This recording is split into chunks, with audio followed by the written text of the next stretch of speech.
Look at that reverse to quarterback J.R. McClure. We have more on that later in the show. Rebel Watch starts now.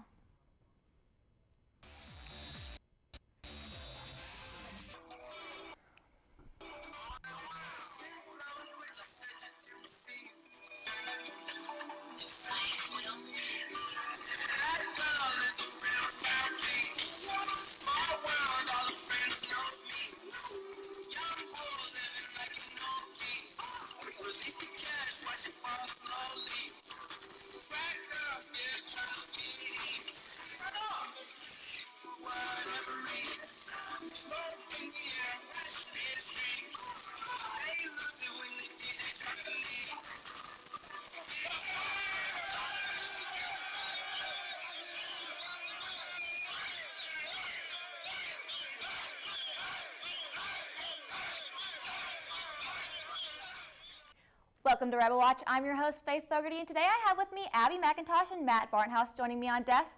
Some big football wins for Oxford Lafayette County this weekend. Are you guys ready to talk some sports? Let's do it. Let's go. Let's jump right into it then. The Oxford Chargers took on the Grenada Chargers this weekend for their first round of playoffs. Let's roll those highlights.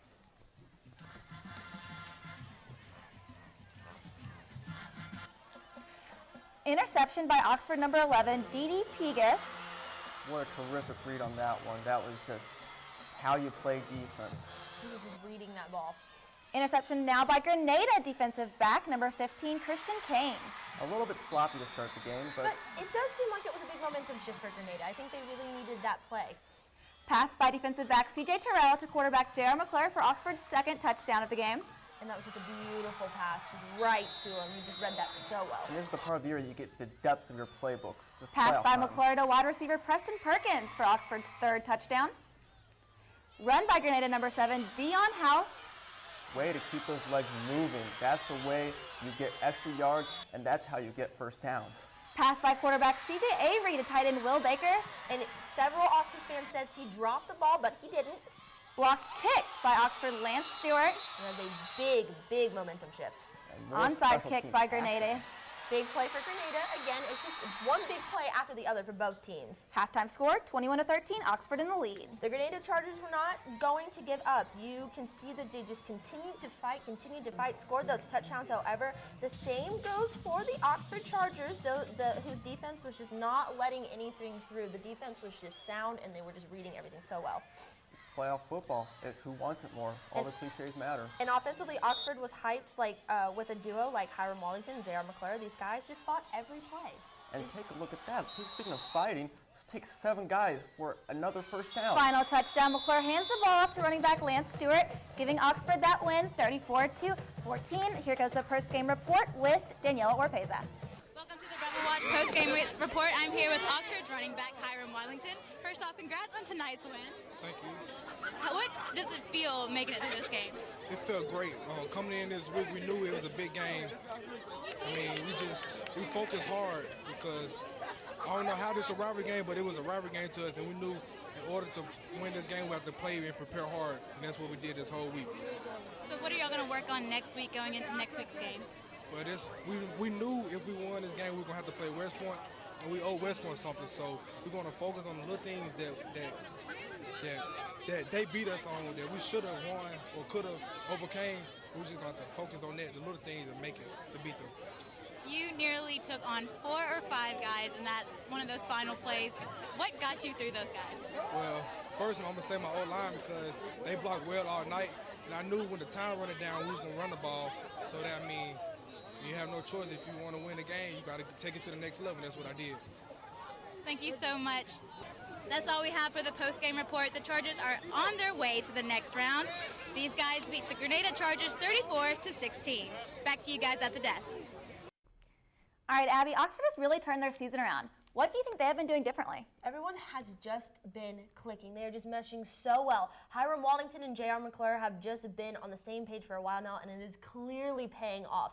Not only did Hiram and J.R. mesh well this game, but the whole Oxford team just seemed like they were just reading each other. They were meshing well. The chemistry is just great, and you can see that this past Friday night, and I think it's just going really well for them. They've just got everything working in their favor. Now, Matt, you know they lost to West Point earlier in this season. What do you think their toughest challenge will be in next Friday's game? At this point in the season, it all comes down to grit. All the cliches. It sounds dumb, But it really is going to come down to who wants it more. When it comes to the playoffs and the two evenly matched teams, there are plays that define your season, and I think we're going to see a few next week.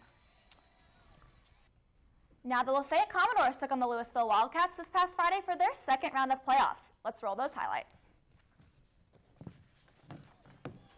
Will Ard warming up before the game. He's been very elite this year. He really has. He's just been on fire the whole season.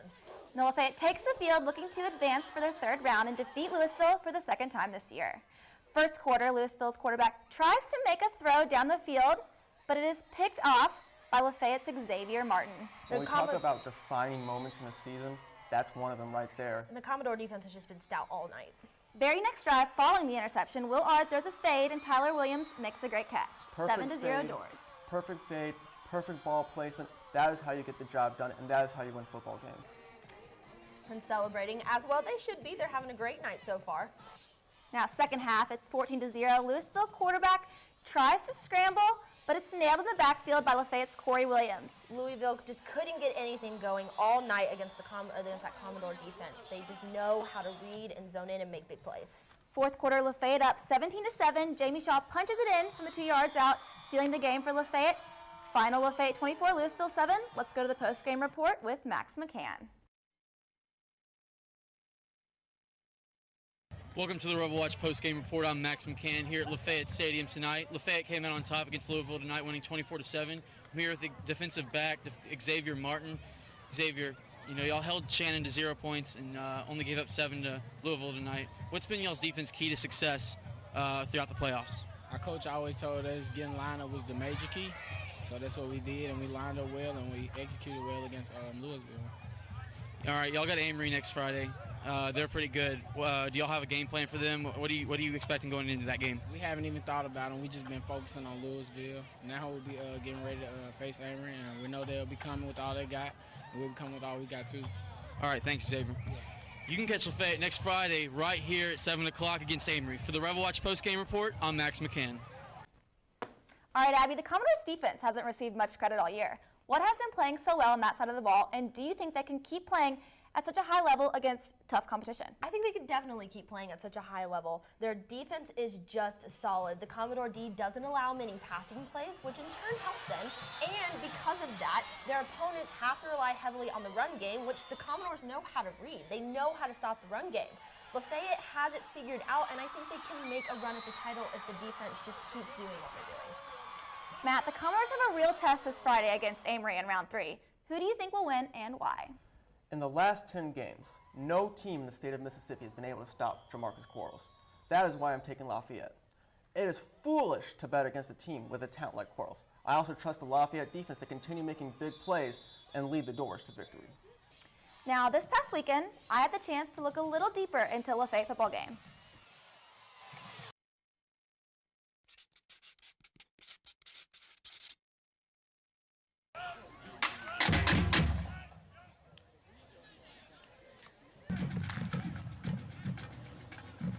The Lafayette Commodores started out their season with very low expectations, but now they are on a great drive into playoffs. But who is the heart and soul behind the program? The PA guy. Lafayette's a great place to go to school. I started covering them as a sports announcer for Ole Miss television in 1986 and just fell in love with the school and the people, and they treat me like one of their own. Come the Commodores! First down Commodores or touchdown Commodores, and they were yelling the whole time. And it's a lot of fun. It's a great atmosphere. Touchdown Commodores! Oh, that's my favorite. First down Commodore, yeah, that's definitely my favorite.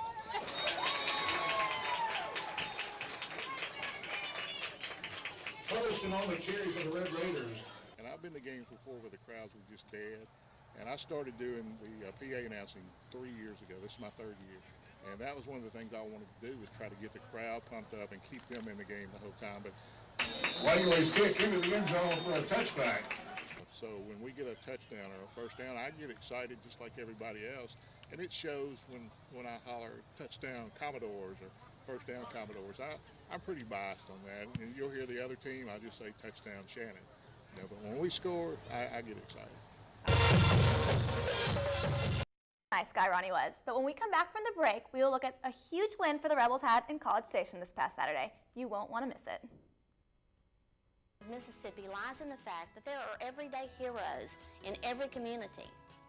People who reach out to their neighbors in time of need, even when those needs aren't always apparent. Regardless of their backgrounds or differences, Mississippians lead by example in their communities. In schools, churches, animal shelters, nonprofits, and through national and military service. Through our actions, we teach others, including our children. Every Mississippian can make a difference. Please join our family and other groups across the state in a year-round pledge to invest our hearts and hands in constructive acts of service and charity. Visit volunteermississippi.org to take the pledge. And learn more about how you can make a difference in our great state. Volunteer, Mississippi.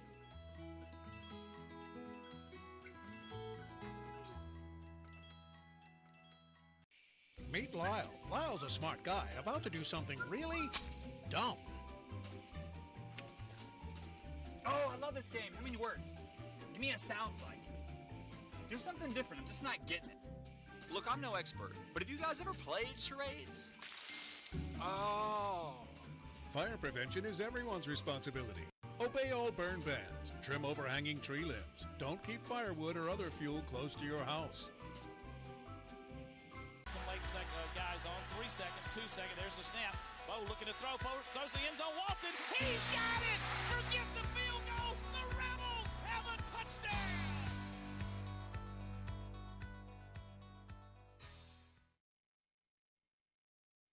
Took on the Texas A&M Aggies this weekend. Let's roll those highlights.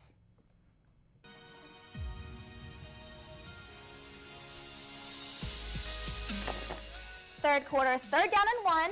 Texas A&M runs the ball and Landshark D makes a huge stop. Forces the Aggies to go on it on 4th down. That was just a huge stop. Next play, 4th and 1. Rebels come up with another huge stop. And that was a turnover on downs, something that Ole Miss has struggled with all year, and they finally get the job done against the Aggies. First play of the 4th quarter, it's 3rd and goal. Shea Patterson does his best Johnny Manziel impression and evades the defense and finds Stringfellow for the touchdown. Score goes up 21-13. This started the momentum for the offense, for the Ole Miss offense. 2nd and 10, Ole Miss ball. Patterson throws to Stringfellow down the sideline, and Stringfellow makes a diving one-handed catch. That was a solid throw by Patterson, but that was all Stringfellow right there. It also put the Rebels in the end zone. That's a big deal. Next play, 1st and 10 at the 21-yard line. Patterson hands the ball off to Akeem Judd, who breaks free for the rushing touchdown. Rebs go it for 2, but it is no good. 1st and 10 from the 32-yard line. 5 left in the 4th quarter. Rebs down 28-19. Shea Patterson launches it to Van Jefferson for a touchdown. And NFL scouts will be salivating over that throw. The perfect arc, the perfect location. Gary Wunderlich steps up to a 39-yard field goal, and it's good. Rebels take the lead 29-28 with 41 seconds left in the game. It was so tense at Kyle Field. A&M with the ball on their own 33-yard line, 24 seconds left in the game. True freshman Deontay Anderson comes up with the interception. And the fat lady can sing now, because Ole Miss has won an SEC football game. Ole Miss upset. Final score, 29-28. Let's see what Hugh Freeze had to say.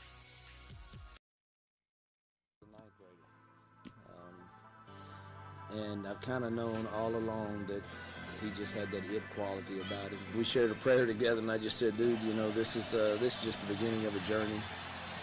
You know, stay humble, stay hungry. Abbie, big question everyone is wondering, do you think the Rebels can pull it out and make it to a bowl game? I think they can, because after this past Saturday, the Rebels are now 5-5. And with 2 games left in the season, I really think the Rebs will win at least one of those 2 games. The win of the Aggies was a huge momentum and morale booster, and I think Ole Miss is going to come out swinging the last 2 weeks of the season, especially with Mississippi State still left. This team has been up and down the whole season, so I could be completely wrong like I have in the past. So, but I'm confident in the Rebels winning at least one of their last 2 games. I think they'll make it to a bowl game. Now, Matt, the Rebels had new quarterback Shea Patterson make his debut this weekend. What do you think his future is looking like? Many are comparing Shea Patterson to Johnny Manziel, but I see him more as a Russell Wilson or Steve Young. Patterson can create plays, but his plays appeared more calculated and less reckless than Manziel. It's tough to say anything definitive after one game, but he has the tools that may make him a Heisman candidate and an early draft pick if he continues to put in work. And speaking of Shea Patterson lookalikes, we asked you what quarterback does Shea Patterson remind you of the most? 56% of you said Johnny Manziel, 35% said Archie Manning. Abbie, what do you think about this? You guys didn't get any votes. I'm so sorry. But I do have to agree with Matt when he said it's hard to say after just one game, but I really do think he's like a hybrid of Johnny Football and Archie. Shea was able to run out of the pocket if needed, which he needed to in some spots, and he made some really difficult plays when it counted. I think Shea will become his own brand of quarterback, but right now I just think he's a hybrid of Johnny and an Archie, which is a good hybrid to have. Now on Sunday, Ole Miss got a commitment from 4-star wide receiver R.J. Sneed out of Cypress Ranch High School. Abbie, after all the decommitments Ole Miss had, do you think Ole Miss recruiting momentum is going up? I think having a commit like Sneed is great for the Rebels. Sneed was heavily recruited by 19 schools, including UCLA and Wisconsin. Cy Ranch is just outside of Houston, and actually, fun fact, I'm from Cypress, and the Mustangs have actually just always had a phenomenal team. It's so important for Freeze and recruiting staff to keep their pipeline in Texas, and I believe Sneed helps keep that pipeline open for future recruits. And Matt, how does R.J. Sneed fit into the Rebel offensive with so many wide receivers already on the roster? Patience is going to be a major key with Sneed. Honestly, he may not play his first year. However, the wide receiver is a position that subs in and out a lot, so even players low on the depth chart will have a chance to get on the field in meaningful situations. If there is one position where being low on the depth chart does not hurt as much, it is probably wide receiver. Jones County Junior defensive end Markel Winters decommitted from Ole Miss late Sunday evening. Winters was rated the 27th best JUCO player in the class of 2017. Winters announced on Twitter he is opening his recommitment back up in order to see what is best for him and his family. Now his departure leaves the Rebels with just 10 commitments for the class of 2017. What are your guys' thoughts on this? Decommitments seem to be the norm for Ole Miss right now. But with the addition of Sneed, the Rebels now, like you said, have 10 members in their 2017 class, which isn't stellar, but there's still time for the Rebels to grow that class. So I don't think it's the end of the world. It's definitely disheartening, but I think they still have time. It's not the end of the world. Markel Winters needs to do whatever is best for Markel Winters. The recruitment process is tough, and sometimes one commits early and decides the school isn't the best place for him. If that's the case for Winters, then it's probably a mutually beneficial decision. I don't want, and I don't think anybody wants someone to be at a school where they don't want to be at. Now the Rebels will take on Vanderbilt this Saturday in Nashville. Abbie, Vandy's offensive has struggled this year. Do you think they can find some success against the Rebels' bleak run defense? I'm honestly not sure. The Commodores' offense is not good on converting third downs. They were 3 for 14 this past Saturday against Missouri, and Ole Miss is good at getting offenses to third and short or long or whatever it may be. If the Rebels defense can continue to stop on third downs and actually get the stop, I don't think the Commodores have a very good chance, but I could be wrong, but just from in the past, I think the Rebels can pull out the win. And Matt, Vandy's defense has been keeping the Commodores in games all season long. How do you think they can contain Shea Patterson, and who do the Rebels need to look out for on Vandy's side? It all comes down to inside linebacker Zach Cunningham. There are certainly reasons why he's a semifinalist for the Butt Kiss Award, and that is because he is the Vanderbilt defense. If he can wreak havoc in the backfield, Ole Miss may have trouble moving the ball, and the Doors could steal this one in Oxford. Now, Ole Miss basketball opened up their season against UT Martin at home this past weekend. Let's roll those highlights.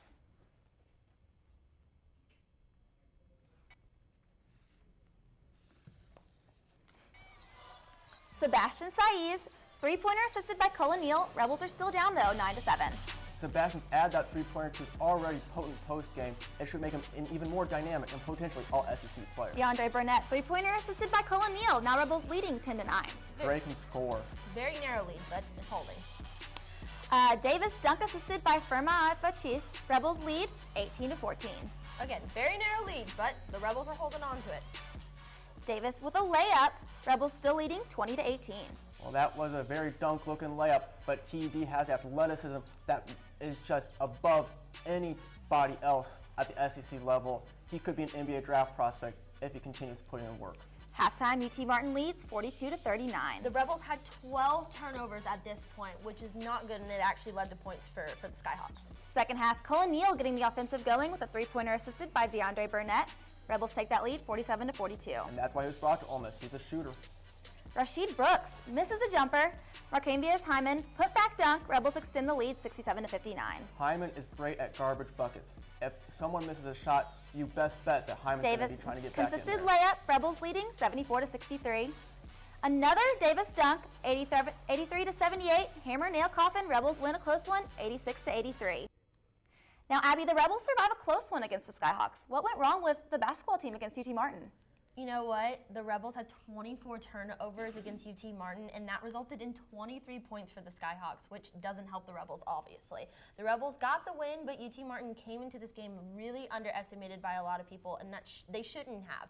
But it was the first game of the season. I think the Rebels will bounce back from this, and it was a good win. They still pulled out the win.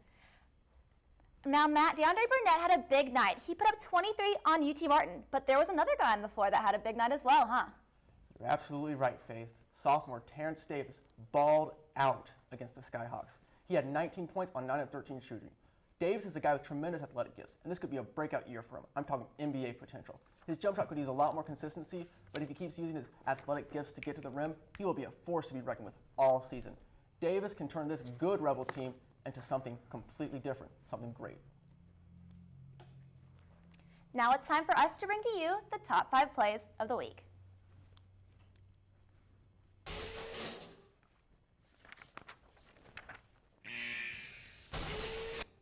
Number 5, we have Tyler Williams making a great catch off the fade route by quarterback Will Ard.